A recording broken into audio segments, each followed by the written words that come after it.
The scent of decay clung to the edges of my world, a sickly sweet counterpoint to the vibrant life I tried to cultivate. It was the smell of tulips left too long in a bucket, their proud heads drooping, petals browning at the tips. It was the smell of my finances, wilting under the harsh sun of overdue notices. My little shop, Bloom and Quill, was more of a sanctuary than a business, a place I had poured the last dregs of my inheritance and all of my hope into. But hope didn't pay the rent, and my landlord, Mr. Gorman, had a face that looked permanently soured, as if he'd been sucking on lemons since birth. He'd left another notice that morning, its red ink screaming from the paper like a wound. Final notice. The words had pulsed with a venom that made my stomach clench. I ran a finger over the dusty surface of a terracotta pot, my reflection staring back from the grimy front window, a ghost haunting her own dream. My name is Alara, and for as long as I could remember, flowers had been my only language. They spoke of love, of grief, of apologies, and celebrations. They were honest in a way people rarely were. My Nana taught me that. She also taught me her language, a dialect of Italian so old and specific to her tiny village in the Apennine Mountains that it was practically a secret code. She said it was the language of roots, of the earth itself, and she wanted me to remember where we came from, even if I'd never been there. I missed her with an ache that was a constant, low hum beneath the surface of my skin. The bell above the door chimed, a cheerful, tinkling sound that felt like a lie. I pasted on a smile, the one I reserved for customers who were just browsing, the one that said welcome, but also please buy something, anything. An elderly woman stood framed in the doorway, silhouetted against the bleak afternoon light. She was the kind of elegant that had nothing to do with money and everything to do with bone structure and bearing. A silk scarf, the color of a twilight sky, was tied loosely around her neck, and her coat, though simple and black, hung on her slender frame as if it had been tailored by a master. Her hair was a cloud of silver, and her eyes, dark and deep-set, held a profound sadness that seemed to absorb the light around them. She moved into the shop with a slow, deliberate grace, her gaze sweeping over the buckets of roses and lilies, the hanging ferns, and the potted orchids. She didn't look at me. It was as if she were searching for something, a memory perhaps, lost among the petals. She drifted toward the section where I kept the wildflowers, the ones I foraged myself from the city's forgotten patches of green. She reached out a hand, her fingers gnarled with age but still graceful, and brushed them against the delicate blue of a cornflower. Then she spoke, and the sound that filled the quiet shop was like a melody from another time. It was not the crisp, modern Italian I sometimes heard in restaurants downtown. It was softer, more lyrical, the edges of the words rounded with the accent of my Nona's village. It was the language of my childhood lullabies. Sono così stanchi, she murmured to the flowers, her voice a fragile whisper. They are so tired. My breath caught in my throat. I hadn't heard that dialect spoken aloud since my Nona's funeral. For a moment, I was a child again, sitting on a stool in her kitchen as she braided my hair, the air thick with the smell of garlic and basil, and her soft, musical words. I found my own voice, dredging the familiar syllables from the deep well of memory. A volte hanno solo bisogno di un po' d'acqua e di una mano gentile, I replied softly.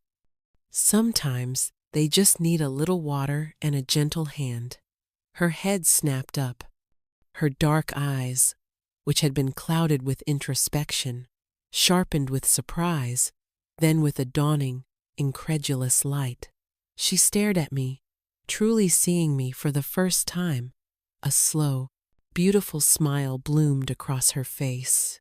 easing the lines of sorrow around her eyes. It was like watching a flower open to the Sunday. Tu capisci? She asked, her voice trembling slightly. You understand?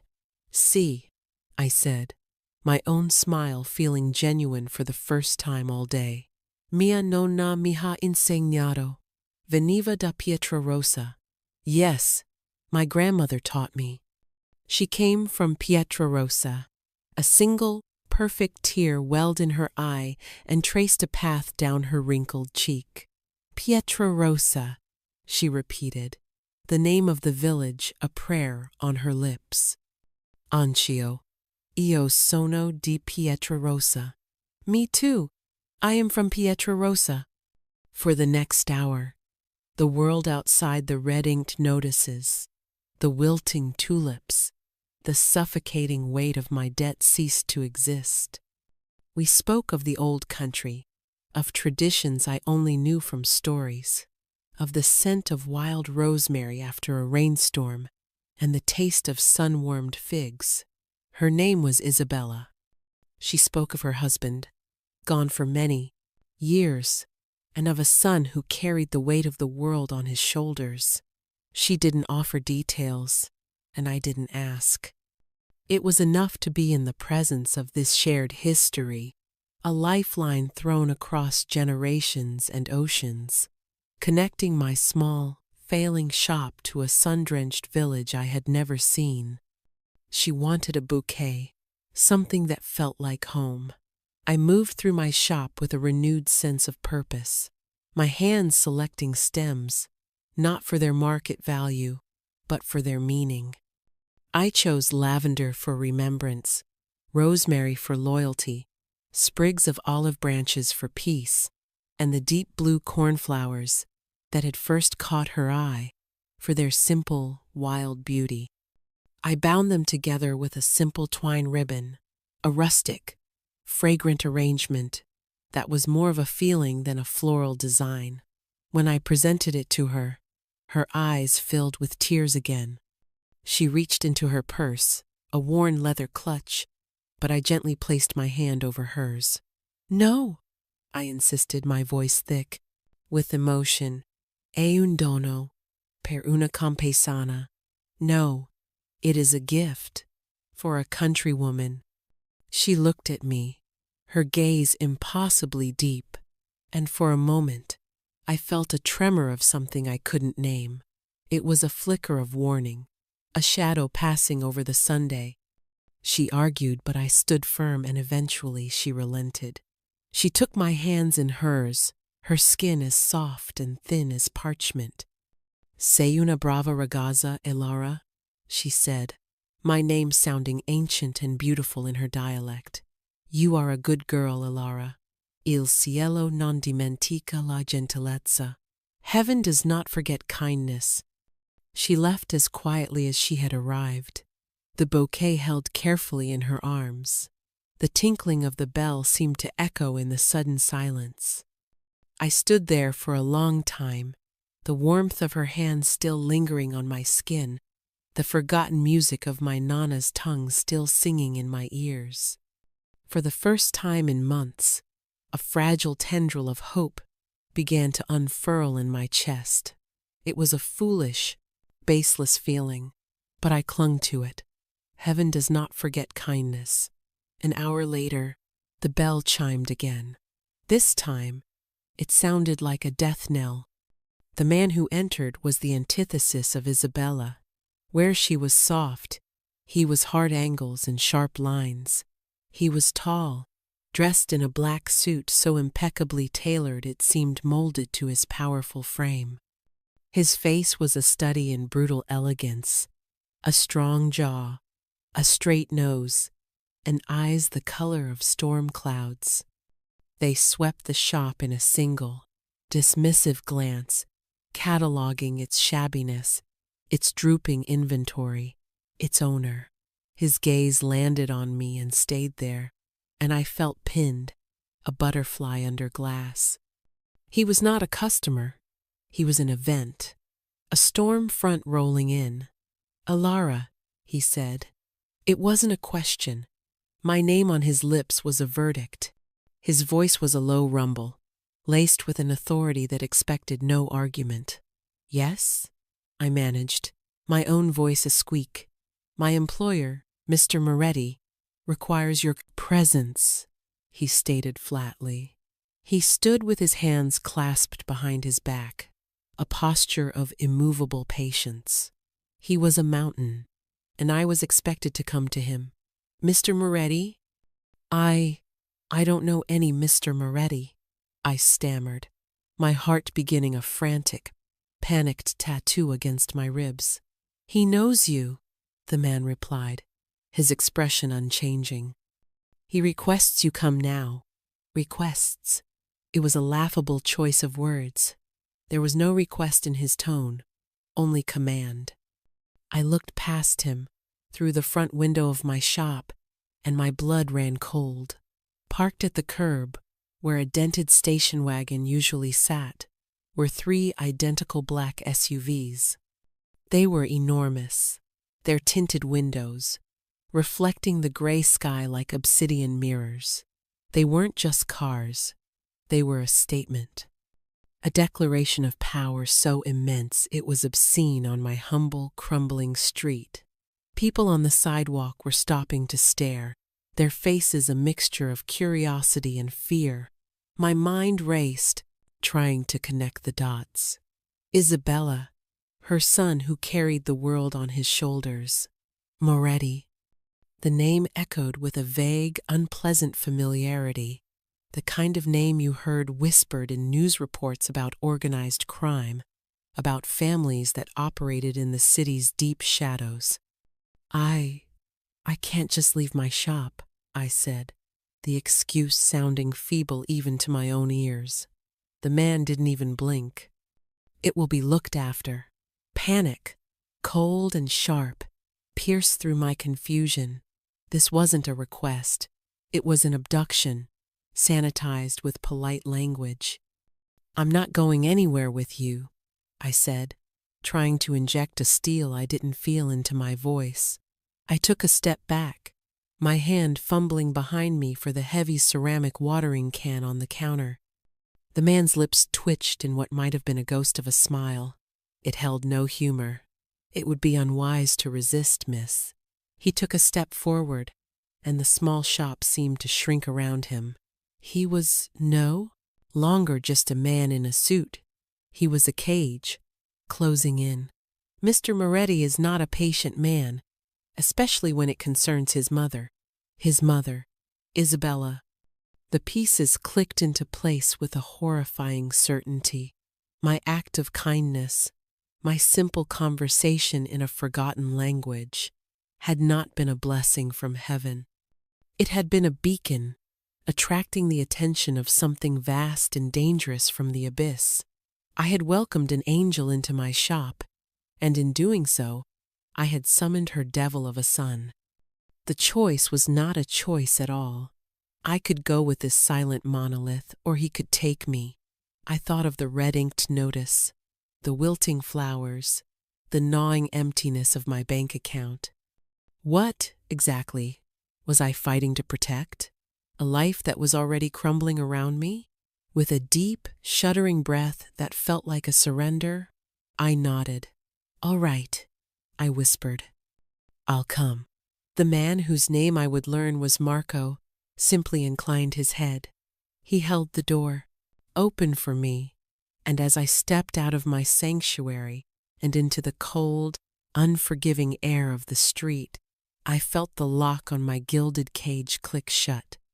He led me to the middle SUV, opening the rear door with a quiet efficiency that was more chilling than any overt threat. The interior was a cocoon of black leather and polished wood, smelling of wealth and something else, something clean and sterile, like the absence of problems. It was another world. I slid onto the seat, my worn jeans and faded t-shirt feeling like a costume of poverty in this opulent space. Marco closed the door with a solid, definitive thud that sealed me inside. The windows were so heavily tinted that the world outside was muted, the colors bled out into shades of gray. It was like watching my old life through a funeral veil. As the SUV pulled away from the curb with a silent, powerful surge, I looked back at Bloom and Quill. Another man in an identical black suit was standing in front of the door, his arms crossed. A sentinel guarding my beautiful, failing dream. Or my prison. I wasn't sure which. Marco got into the front passenger seat, and the driver, a man I hadn't even noticed, expertly navigated the city streets. No one spoke. The silence was absolute, heavy with unspoken power. I wrapped my arms around myself, a futile gesture of self-protection. My mind was a whirlwind of terror and disbelief. Who was this Mr. Moretti? What could he possibly want with me? It had to be about his mother, Isabella. I replayed our conversation, searching for some misstep, some word that could have been misconstrued, but there was nothing. It had been gentle, nostalgic, a brief connection between two strangers with a shared root. How could that lead to this? To black cars and silent, intimidating men? To being spirited away to an unknown destination? The journey was long, taking us from the familiar, gritty streets of my neighborhood to wider, tree-lined avenues I had only ever seen in magazines. The houses grew larger, set back from the road behind imposing stone walls and wrought iron gates. We were ascending into the stratosphere of the city's elite, a place where money was not just a currency but a shield, a weapon, a kingdom. Finally, the SUV slowed and turned, passing through a set of gates so massive they could have guarded a medieval fortress. A long, winding driveway snaked through a manicured landscape that was more like a park than a garden. There were ancient oak trees, sculpted hedges, and beds of flowers so perfectly arranged they looked unreal. And then I saw the house. It wasn't a house. It was a palace, a modern-day castle of glass and pale stone that seemed to have been carved directly from the hillside it occupied. It sprawled in every direction, a monument to unimaginable wealth, with vast windows that stared out over the city below like the eyes of a god. The SUV came to a stop under a grand portico, and the driver's door opened. Marco was already out, and opening my door before I had a chance to process the sheer scale of the place. "This way," he said, his voice as devoid of emotion as ever. My legs felt like lead as I stepped out onto the pristine driveway. The air here was different, cleaner, crisper, rarefied. I followed Marco up a short flight of wide stone steps to a front door that was at least 12 feet tall, a single massive slab of dark wood. It swung open before we reached it, revealing a cavernous foyer. I stopped dead, my breath catching in my chest. The floor was a polished expanse of white marble, reflecting the light from a chandelier that hung 2 stories above us. The chandelier wasn't just a light fixture. It was a cascading waterfall of crystalline light, a supernova captured and suspended in midair. The walls were lined with art, paintings so large and vibrant they seemed to breathe. A sweeping staircase, a graceful curve of steel and glass, dominated one side of the room, ascending to a gallery above. The entire space was designed to awe, to intimidate, to make anyone who entered feel small and insignificant. It was working. "Wait here," Marco instructed, and then he was gone, his footsteps silent on the marble as he disappeared down a long hallway. I was left alone in the magnificent, sterile silence. I felt like a stray cat that had wandered into a museum. Every part of me screamed that I didn't belong here. My worn sneakers seemed to profane the perfect floor. My hands, calloused and smudged with dirt from the shop, felt clumsy and coarse. I resisted the urge to touch anything, certain that my poverty might rub off on the pristine surfaces. The contrast between this place and my own life was a physical blow. Just that morning, I had been debating whether I could afford to buy milk or if I should save the last few dollars for the electric bill. The cost of the rug I was carefully avoiding stepping on could probably solve all my problems for a year. The air was thick, with the scent of lemon oil and something else, a faint, clean fragrance like old books and expensive cologne. It was a masculine scent, and it made the hairs on my arms stand on end. He was here, Mr. Moretti. I could feel his presence in the very bones of the house, in its silent, watchful grandeur. Footsteps echoed from the hallway Marco had taken, but it wasn't him who emerged. It was Isabella. She was dressed differently now, in a soft, cashmere dress the color of cream. Her face lit up when she saw me, that same beautiful, luminous smile spreading across her features. "Alara, Bambina mia!" she exclaimed, hurrying toward me, her arms outstretched. "My child!" She embraced me, a warm, fragrant hug that smelled of lavender and comfort. It was so jarringly normal, so tender in this cold, imposing space, that it almost brought me to tears. "What is happening?" I whispered into her shoulder, my voice cracking. "Why am I here?" She pulled back, her hands still on my gaze. Arms, her expression, a mixture of concern and something else, satisfaction. "My son," she said, switching to a slightly accented but clear English. "He worries. He is a good boy, my Dante. He takes care of everything." A good boy? The man who sent a small army to abduct me from my shop? I couldn't reconcile the image of the gentle woman before me with the terrifying power that had brought me here. Before I could respond, a new set of footsteps approached, heavier and more deliberate.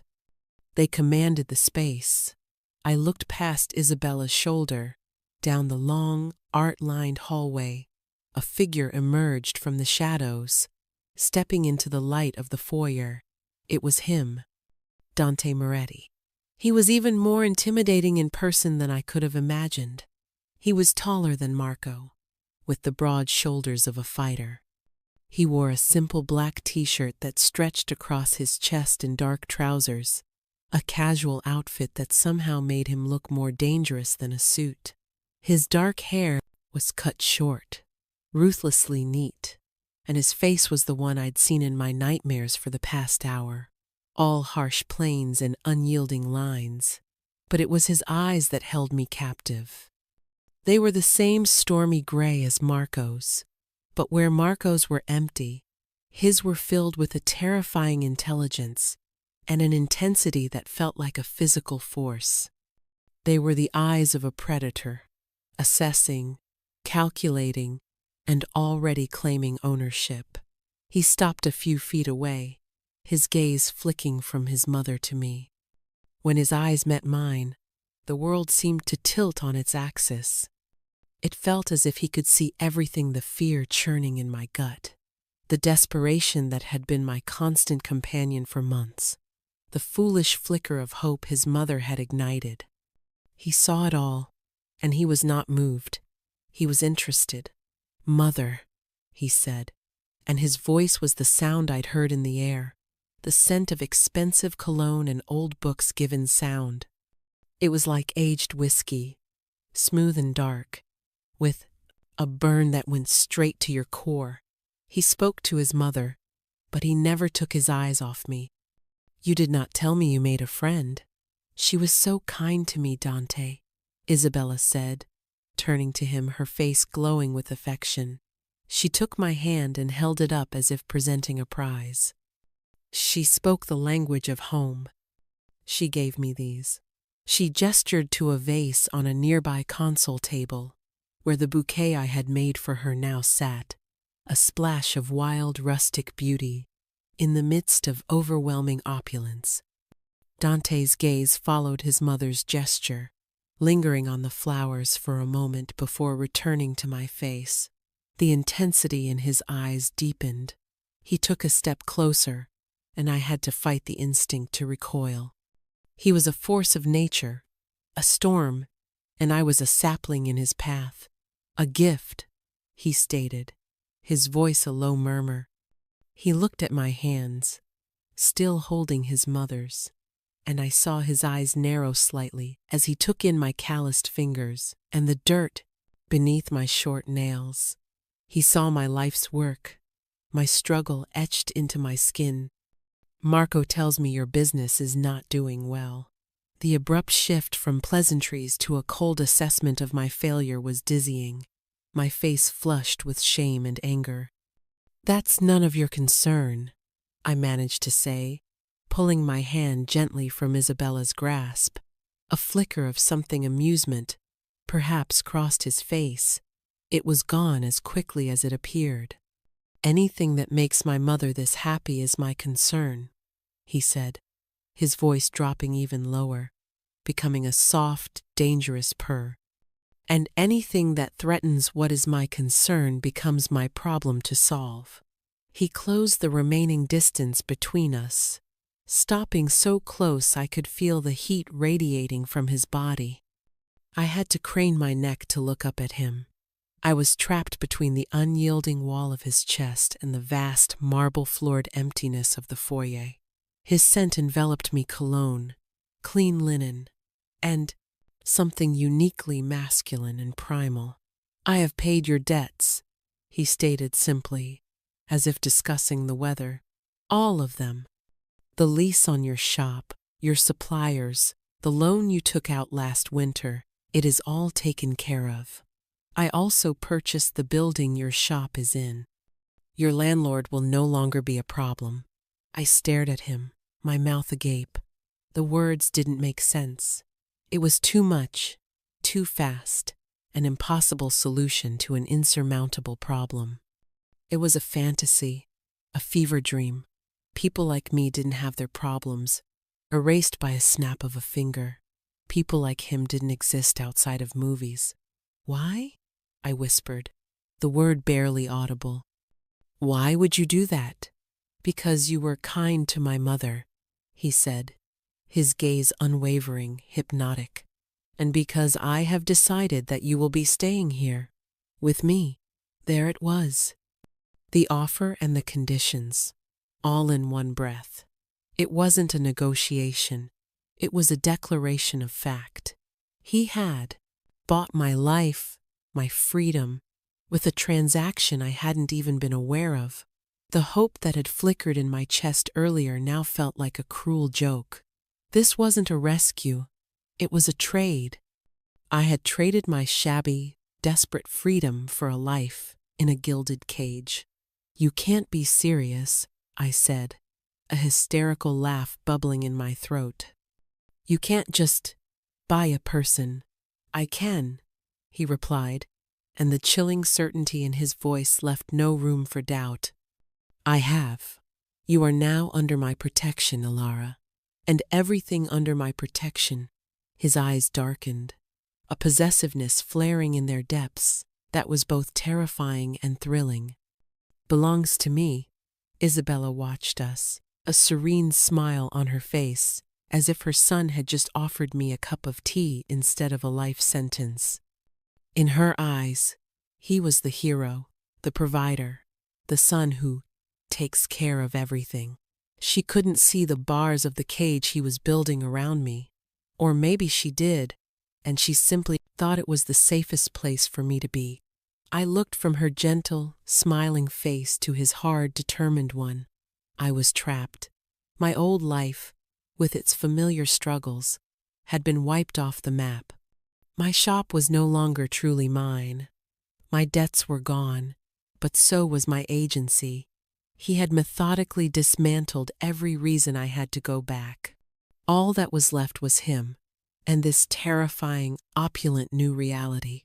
I won't be your prisoner, I said, my voice shaking but firm. You won't be a prisoner, he corrected smoothly. You will be a guest, a permanent one. You will have everything you could ever want: clothes, food, security. All I ask in return is your company." He paused, his gaze dropping to my lips. "And your loyalty." The silence stretched, thick with the weight of his ultimatum. I could fight, I could scream, I could refuse, but what would that accomplish? He had already demonstrated the reach of his power. He could just as easily crush me as he had saved me. The men in black suits, the fleet of cars, this palace of a house, it was all a testament to his absolute control. Arguing with him would be like arguing with the tide. He seemed to read the reluctant surrender in my eyes. He reached out and with a surprising gentleness tucked a stray strand of hair behind my ear. His fingers brushed against my skin, sending a jolt of electricity through me that was equal parts fear and something else, something I was too terrified to name. "My mother has not been herself for a long time," he said, his voice losing some of its hard edge, becoming quieter, more introspective. It was the first crack I'd seen in his armor of command. "Since my father died, she, to tame, retreated. She barely spoke, and when she did, it was only in the dialect of her childhood, the one you speak. The doctors said it was grief, a retreat to a safer time. For years, she has been a ghost in this house, surrounded by people who love her but cannot reach her." He looked over at Isabella, and for a fleeting moment, the mask of the ruthless crime boss fell away, and I saw the sun. There was a raw pain in his eyes, a vulnerability that was more disarming than any threat. "Today," he continued, his gaze returning to me, "she came home, and she was alive. She was smiling. She told me about the girl in the flower shop who smelled of earth and spoke the language of her heart. She said you were a gift from heaven." He took a half step back, giving me a sliver of breathing room. "I do not believe in heaven, Alara, but I believe in protecting what is mine, and my mother's happiness is mine to protect. You are the key to that happiness. Therefore, you are now mine to protect as well." His twisted logic was a labyrinth, but the core of it was clear. This wasn't just about possession for possession's sake.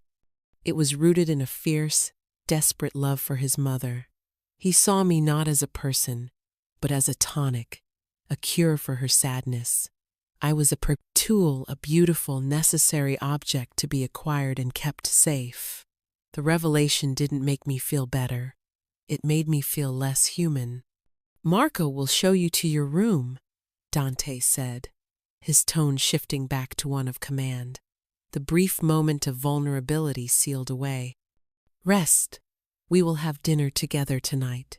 He turned to his mother and spoke to her in their shared soft dialect, a gentle murmur that transformed his hard features. She smiled and patted his arm, then turned her beatific smile back to me before allowing a maid, who had appeared as if from nowhere, to lead her away. Marco materialized at my side again. "This way, miss." I followed him, a numbness spreading through me. We ascended the magnificent staircase, my sneakers silent on the thick runner that covered the glass steps. The gallery above looked down on the foyer, a dizzying perspective that made me feel like I was floating. He led me down a wide, sunlit corridor. The walls were a pale, creamy white, punctuated by more paintings and alcoves holding single, perfect sculptures. He stopped before a set of double doors and pushed them open. "Your room," he announced. It was larger than my entire apartment. A king-sized bed with a mountain of pillows sat against one wall, facing a wall of glass that offered a breathtaking panoramic view of the city skyline. A plush seating area with a sofa and armchairs was arranged around a low table, and a door on the far side presumably led to a bathroom and closet. The room was decorated in shades of cream, silver, and a pale, soothing blue. It was elegant, luxurious, and completely impersonal. It was the most beautiful prison cell I had ever seen. On the bed, several large, glossy shopping bags from high-end boutiques were neatly arranged. New clothes, a new uniform for my new life. "Dinner is at 8, Marco said from the doorway. "Someone will come for you." Then he pulled the doors closed, and the soft click of the latch was as loud as a gunshot. I was alone. I walked slowly to the wall of glass and pressed my forehead against the cool, smooth surface. The city sprawled below me, a glittering, indifferent jewel. From up here, my little street, my shop, my entire world was invisible, swallowed up by the sheer scale of it all. I felt a profound sense of dislocation, as if I had been plucked from my life and dropped onto another planet. A wave of helpless fury washed over me. I wanted to scream, to break something, to shatter the perfect, sterile beauty of this room. But what good would it do?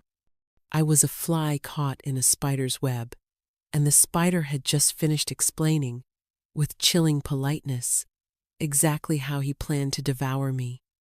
My struggles, my quiet dignity, my independence, they meant nothing here.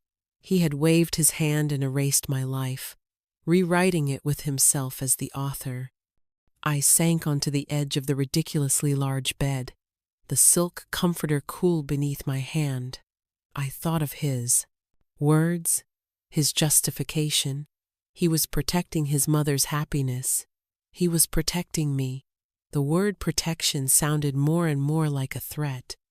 It was the justification of the cage keeper, who tells the bird he is only keeping it safe from the hawks. He ignores the fact that the sky is what the bird was made for. Later that evening, a young woman with a kind face and a silent demeanor came to help me prepare for dinner.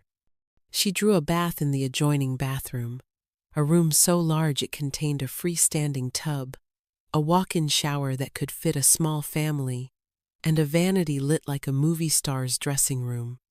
She laid out one of the outfits from the shopping bags, a simple but exquisitely cut silk dress the color of midnight. It probably cost more than my shop's monthly earnings. Putting it on felt like putting on a costume. The fabric was sinfully soft against my skin, a constant reminder of the wealth that now surrounded me, that now owned me. When I was ready, Marco was waiting outside my door. He led me not to a formal dining room, but to a smaller, more intimate space with a round table and a fireplace where a low fire crackled merrily. Isabella was already there, but it was Dante who commanded my attention. He had changed into a dark gray button-down shirt, the sleeves rolled up to his elbows, revealing strong, tanned forearms covered in a light dusting of dark hair. A complex tattoo, dark ink swirling in an intricate pattern, peeked out from under one cuff. He stood as I entered, a gesture of old-world courtesy that was completely at odds with the fact that he was my captor. "Alara," he said, his voice a low rumble that sent a shiver down my spine. "You look beautiful." His compliment was a brand, marking me as his possession. I gave a tight, forced smile and took the seat he indicated, directly across from him. Isabella sat to his right, beaming at us both. The meal was served by silent staff, a multi-course affair that was wasted on me. I could barely swallow past the lump of anxiety in my throat. I moved the food around my plate, listening as Dante and his mother conversed in their dialect. He was a different person with her, softer, more patient, his hard edges smoothed away by affection. He would catch my eye from time to time, a silent check-in, a reminder that I was still his focus, his project. The relative peace of the evening was shattered by the arrival of Marco. He entered the room silently and stood by Dante's shoulder, waiting to be acknowledged. Dante finished what he was saying to his mother before turning his head slightly. What is it? A message from the Falcone family, Marco said, his voice low but audible in the quiet room. The name Falcone dropped into the atmosphere like a stone, sending ripples of tension through the air. Dante's demeanor changed in an instant. The warmth vanished, replaced by a glacial coldness. His jaw tightened, and his eyes became flat, hard, chips of granite. Even Isabella's smile faltered, a flicker of fear crossing her face before she schooled her features into a neutral mask.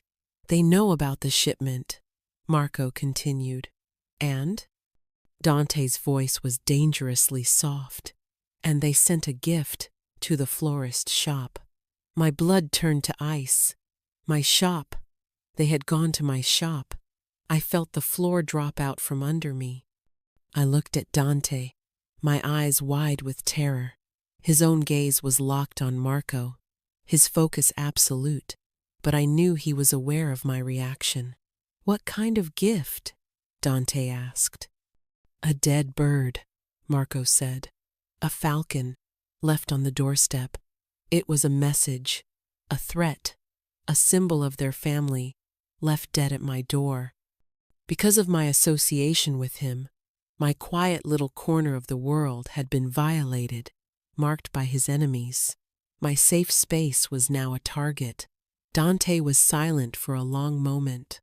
The fire crackled in the hearth, the only sound in the room.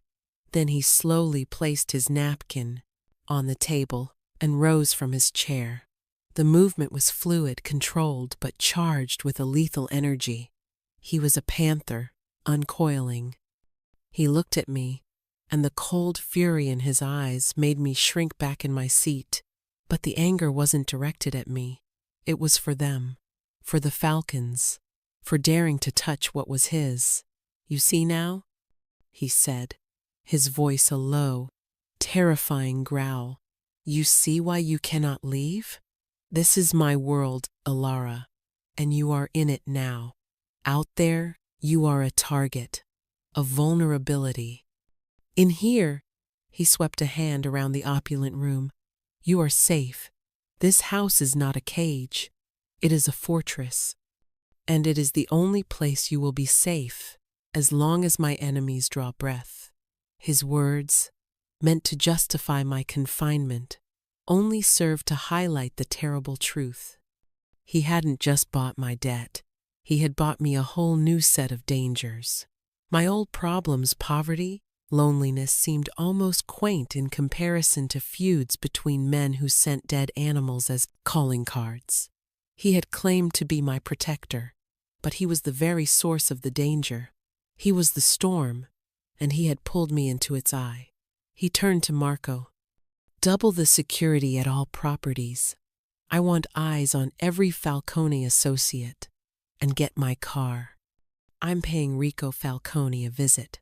He walked out of the room without a backward glance, Marco following in his wake, leaving me alone with his mother in the suffocating silence. The next few days passed in a blur of luxurious confinement. Dante was gone, and the house was quiet, but it was a tense, watchful quiet. The number of black-suited men patrolling the grounds seemed to have doubled. They were discreet but ever-present, a constant reminder of the invisible war being waged outside these stone walls. Isabella seemed oblivious, or perhaps was just practiced at ignoring the signs of her son's business. She treated me with a gentle, grandmotherly affection, asking me to walk with her in the gardens, to read to her, to simply sit and talk in the language of Pietrarosa. I found myself becoming fond of her, a dangerous attachment in this dangerous world. I was her companion, her living, breathing memory of home. It was a role I played because I had no other choice. During this time, Dante's power worked its way through my old life like a dye, staining everything it touched. A call from my former landlord, Mr. Gorman, confirmed the sale of the building. His voice, usually so full of bluster and threats, was now meek, almost terrified. He stammered his apologies for any past inconvenience. Whatever Dante's men had said to him, it had clearly been effective. My shop, I was told by Marco, was undergoing renovations. A new security system, reinforced windows. It was being turned into a miniature fortress, just like the house. It was still called Bloom and Quill. It was still my name on the paperwork, but it felt no more mine than the moon did. Dante returned on the third night. He appeared in the doorway of the library, where I was reading to Isabella. He looked tired, a faint purple bruise high on his cheekbone, and a small bandage on the back of his hand. But he was victorious. I could see it in the way he carried himself, a relaxed tension that spoke of a battle won. He looked at me, his gaze lingering, and the air crackled with a new kind of intensity. The external threat had been dealt with. Now, all that was left was us. He dismissed his mother gently, sending her to bed with a kiss on the forehead. When she was gone, he crossed the room and poured 2 glasses of amber liquid from a crystal decanter. He handed one to me. "The Falcone family will no longer be a problem," he said, his voice rough with exhaustion. He sank into the leather armchair opposite me, the chair sighing under his weight. "For you, or for me. I didn't ask for details. I didn't want to know what horrors had been enacted in my name, for my protection. And my shop?" I asked quietly. "Is safe. The message has been received." He took a long swallow of his drink, his eyes closing for a moment. In that unguarded second, he looked almost human. The weight of his world seemed to press down on him, etching lines of fatigue around his eyes. The anti-hero, I realized, was still a man who bled and grew tired. This life, I started, not sure what I wanted to say. "It's all violence and fear. It is what is necessary to protect what you love," he replied, his eyes opening and pinning me with their intensity. My father was a good man, a powerful one, but he was too trusting. He believed in honor among thieves. The Falcones killed him. They ambushed him, shot him down in the street because he made a deal with them and expected them to keep their word. I was 16. I learned that day that there is no honor. There is only strength. There is only the will to do what others will not, to protect your own. He stared into the fire, his profile stark and grim in the flickering light. "I will not make my father's mistake. I will not lose anyone else I care about." His gaze shifted back to me. "I will not lose you." The raw, possessive confession hung in the air between us. It wasn't a declaration of love. Not yet. It was a statement of intent, a claim staked with blood and violence. All the barriers I had so carefully constructed around my heart began to crumble.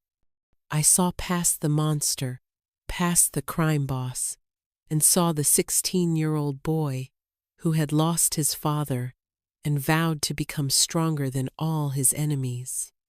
I saw the man who loved his mother so fiercely he would imprison a stranger to see her smile.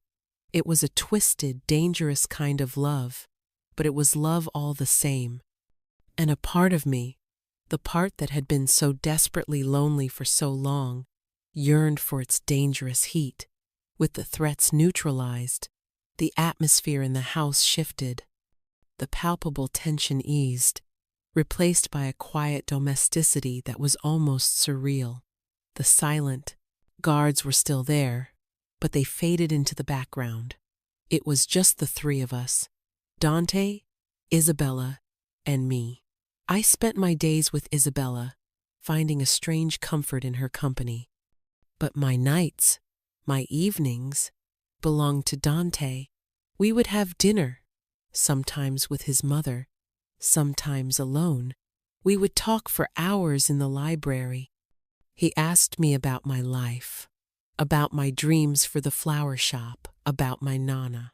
He listened with an unnerving focus, absorbing every detail, every story, and I, in turn, learned about him.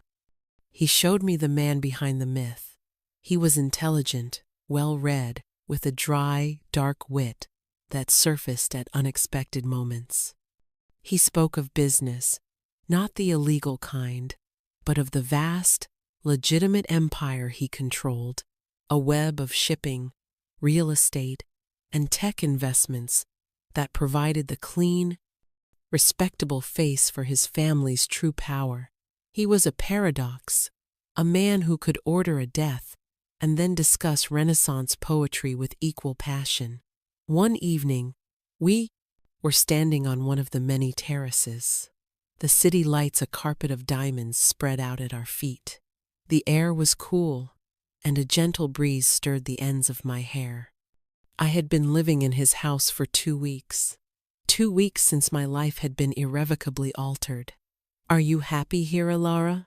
he asked, his voice a low murmur beside me. The question caught me off guard. Happy? I was safe. I was comfortable. I was no longer consumed by the terror of impending poverty. But was I happy? Happiness implied freedom, choice. "I don't know what I am," I answered honestly. He turned to face me, his large frame blocking out the city lights. He was just a silhouette against the glittering backdrop, a figure of immense power and darkness. "I know it was not your choice to come here," he said, his voice softer than I'd ever heard it. "I did what I felt was necessary, but the choice to stay, that must be yours." I stared at him, shocked. "What are you saying?" "I am saying that the immediate danger has passed. The falcons are dealt with. Your old life is secure. Your shop is yours. The building is yours, free and clear. You have enough money in an account I set up for you to live comfortably for the rest of your life. You are free to go." My heart hammered against my ribs. Freedom, the one thing I thought I'd lost forever. He was offering it to me on a silver platter. I could walk out of this house, out of his life, and never look back. I could go back to my little shop, to my quiet, solitary world. The thought should have been a euphoric relief, but it wasn't. The thought of leaving, of not seeing him again, of not hearing his low voice in the library at night, of not feeling the electric charge in the air whenever he was near, it left a hollow, aching void in my chest.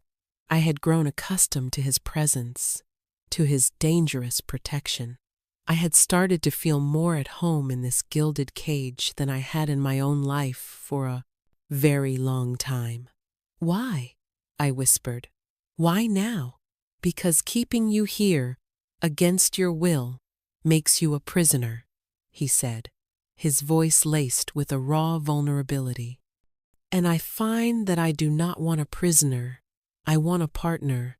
I want you to choose to be here, to choose me." He reached out, his hand gently cupping my jaw. His thumb stroked my cheek, a gesture of such unexpected tenderness that it made my knees weak. His storm-gray eyes were dark with an emotion I was finally brave enough to name. It was desire. It was need. It was a longing that mirrored the one awakening inside me. "I know my world is not kind," he murmured, his face drawing closer to mine. "It is brutal and unforgiving. But I swear to you, Alara, within it, you will be the most protected, the most cherished thing. I will burn it all down before I let anyone harm you." This was my choice. A quiet, safe, lonely life, or a dangerous, thrilling, protected life at his side. The quiet florist or the mafia boss's woman. There was no middle ground. I looked into his eyes, into the storm, and I was no longer afraid of the tempest. I wanted to be at its center. I wanted the lightning and the thunder, because with it came the rain that had finally brought my barren life back into bloom. I leaned forward and pressed my lips to his. The kiss was everything I expected, and nothing I was prepared for. It was gentle at first, a question, and then it was a confirmation, a claiming. His arms wrapped around me, pulling me tight against his hard body, and I melted into him, surrendering to the inevitable. It was a kiss of fire and shadow, of danger and safety, a paradox that defined the man himself. When he finally pulled away, we were both breathless. "I'll stay," I whispered, the words a vow. I had made my choice. A slow, possessive smile spread across his face. It was the first true smile I had ever seen from him, and it transformed his harsh features into something devastatingly handsome. "Good," he said simply. Life settled into a new rhythm. I was no longer a guest or a prisoner. I was a fixture, a part of the house, a part of him. I started spending time at my shop again, Dante's driver taking me there and back each day. The shop was transformed. It was clean, secure, and fully stocked with the most beautiful, exotic flowers I had ever seen. Business boomed, a combination of my renewed passion and, I suspected, a quiet word from the Moretti family that this was a place to be patronized. I was free, but I was still his. Every night, I returned to the mansion on the hill. I returned to him. Our relationship deepened, moving beyond the initial shock and surrender into a genuine intimacy. I saw the man who commanded a criminal empire, but I also saw the man who brought his mother her morning coffee every day, the man who had a surprising love for old black and white movies, the man whose touch could be both demanding and exquisitely gentle. About a month after I chose to stay, Dante told me he was hosting a formal family dinner. "It is time," he said, his meaning clear. It was time to introduce me, to formalize my place in his world. I was nervous, my hands trembling as I got ready. I wore a deep emerald green gown he had chosen for me, and around my neck, he fastened a necklace of diamonds that felt as heavy as a crown.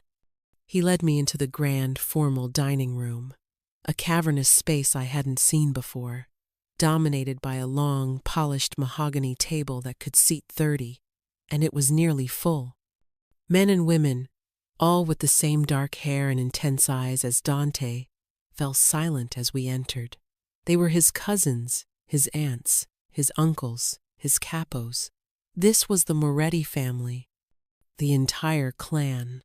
The air was thick with power, scrutiny, and the scent of expensive perfume and cigar smoke.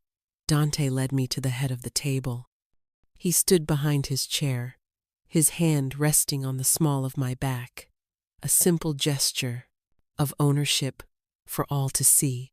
The room was utterly silent. Every eye was on me. I felt like a specimen under a microscope, being judged, weighed, and measured.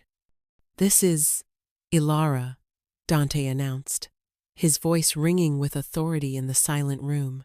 There were no explanations, no justifications, just a simple statement of fact. "She is with me. She is to be considered family. She will be afforded the same respect, the same protection as my own mother." He paused, his gaze sweeping over the assembled faces, challenging anyone to disagree.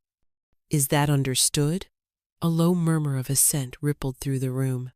And then, as one, every single person at the table pushed back their chairs and stood up. They stood in complete, deferential silence. It wasn't a toast. It wasn't an applause. It was a silent, powerful acknowledgement of his word. It was a feudal court bowing to the decree of their king. They were accepting me because he had commanded it. In that moment, the true, terrifying, absolute nature of his power was laid bare. He didn't just run a family. He ruled a kingdom. He pulled out my chair, and I, Saturday. Then he took his seat beside me. The family sat, and the spell was broken. Conversation resumed, but the dynamic had shifted. I was no longer an outsider. I was one of them. Later that night, after the last of the family had departed, Dante and I stood on the terrace again, in the same spot where I had made my choice. He was quiet, staring out at the city. Was that a test? I asked softly. It was a coronation, he corrected, turning to me. He reached into his pocket and pulled out a small velvet box. He opened it. Inside, nestled on a bed of black satin, was a ring. It was a vintage piece, a large sapphire the color of a deep twilight sky, surrounded by a halo of delicate diamonds. It was breathtaking. It was my grandmother's, he said. She gave it to my father to give to my mother. It is the ring given to the woman who will become the matriarch of this family. My breath hitched. This was more than a gift. It was a proposal, a dynasty, a future. He didn't get down on one knee. It wasn't his style. He simply held the box out to me, his stormy eyes searching my face.